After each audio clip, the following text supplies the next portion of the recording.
ගොඩක් අය 150cc කියලා හිතන් ඉන්න Suzuki Gixxer 250 බයික් එක ගැන අපි අද කතා කරමුද. බයික් එකේ එන්ජින් එක විදියට 249cc single cylinder oil cooled 4 stroke 4L engine එකක් තමයි මේ බයික් එකට භාවිතා කරලා තියෙන්නේ. මේකේ gear system එක විදියට 6 speed gearbox එකක් 1 down 5 up ක්‍රමයට use කරලා තියෙනවා.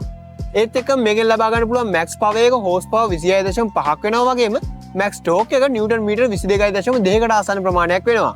බයිකේ උඩින්ම ලස්සන වයිසර් එකක් බලා ගන්න පුළුවන්. මේක ආෆ්ටර් මාකට් වයිසර් එකක්. ඒත් එක්කම යටින් හෙඩ්ලයිට් සිස්ටම් එක බලා ගන්න පුළුවන්.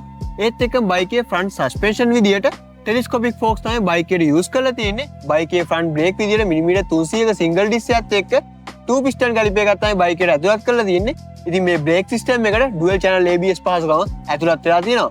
බයිකේ ඔරිජිනල් ටයර් සයිස් එක එන්නේ 110යි 70යි 17 කියන ටයර් සයිස් එක. අපි යමු බයික් එකේ පිටුපස ගැන කතා කරමු. බයික් එකේ රියර් සස්පෙන්ෂන් විදියට ස්විං ආර්ම් එකත් එක්ක මොනොෂොක් එකක් බයික් එකට භාවිතා කරලා තියෙන අතර බයිකේ රියර් බ්‍රේක් විදියට මිලිමීටර් 220ක සිංගල් ඩිස්ක් එකත් එක්ක 1 piston කලිපර් එකක් බලා ගන්න පුළුවන්. ඒත් එක්ක මේ බයිකේ රියර් ටයර් සයිස් එක ඔරිජිනල් එන්නේ 150යි 60යි 17යි කියන ටයර් සයිස් එක. ඉතින් ඒත් එක්ක මේ වෙද්දි නම් මේ බයිකේ තිබ්බ ඔරිජිනල් එක්සෝස් සිස්ටම් එක අයින් කරලා ආෆ්ටර් මාකට් එක්සෝස් සිස්ටම් එකක් සවුන්ඩ් එකට ආසෙන් ඉඳලා එකතු කරලා තියෙනවා.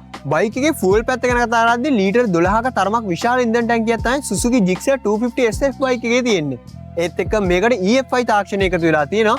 බයිකේ ෆුවල් කන්සම්ප්ෂන් එක ගැන කතා කරොත් එහෙම ලීටරයකට කිලෝමීටර් 38ක් කරනවා කියලා තමයි කම්පැනි එකෙන් සඳහන් කරන්නේ.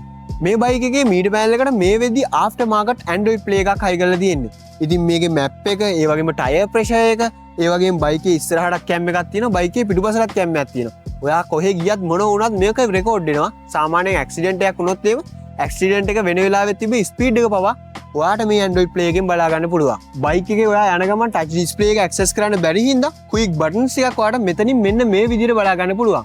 ඉතින් ඔයා මොකද හිතන්නේ මේ Suzuki Gixxer 250 SF බයික් එක ගැන? ඔයාගේ අදහස අනිවාර්යෙන් පල්ලෙහාන් කමෙන්ට් එකක් දාන්න. ඒ වගේම වීඩියෝ එක හොඳයි නම් ලයික් එකක් දාන්න. ඒ වගේම තව කාට හරි වටිනවා නම් බලන්න අනිවාර්යෙන්ම ෂෙයා කරන්න. එහෙනම් අපි අලුත් වීඩියෝ එකකින් හම්බෙමු. සුබ දවසක්.